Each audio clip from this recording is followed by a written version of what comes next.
With a Juneteenth flag proudly waving in the wind and a parade filled with jubilation proceeding through the streets of Roxbury, Juneteenth was celebrated yesterday, honoring the emancipation of enslaved African Americans in this country. I think the strength and resolve come from where we started in this country, and the fact that to survive, it wasn't just surviving, it was surviving in a place where denial was the paramount.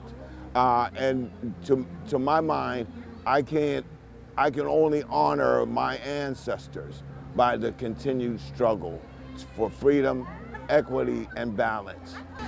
It was a time to contemplate the hardships that African Americans have faced in American history and how they have responded with dignity and resolve and hope for the future. Hope is incredibly important. Hope is all we have at the end of the day.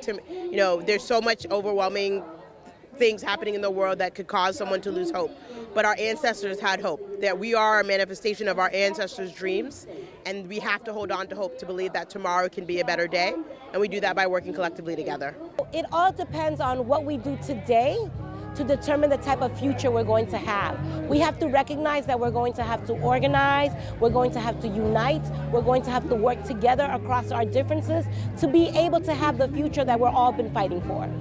And amongst the joyous celebration, some took time out to credit their parents and grandparents with teaching them about pride and determination as key factors in persevering through the treatment they've been subjected to in our country. As an African American, I followed my mom and my dad's dream of me getting an education, of me loving myself, of me fighting for justice. My mother was my inspiration, and I have that fighting power in me. Groups held down in a society must find ways to rise up and claim what is theirs and what they are entitled to. I think that Black Americans have spent decades and centuries building infrastructures, building organizations, building communities that have allowed us to really push past a lot of the barriers that have been erected to keep us down.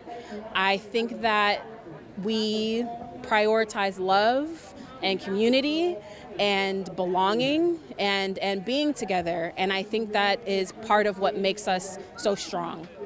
The strength and courage that Black Americans have shown through this nation's history was reflected on yesterday, and their resilience and resolve has turned pain into progress and struggle into celebration.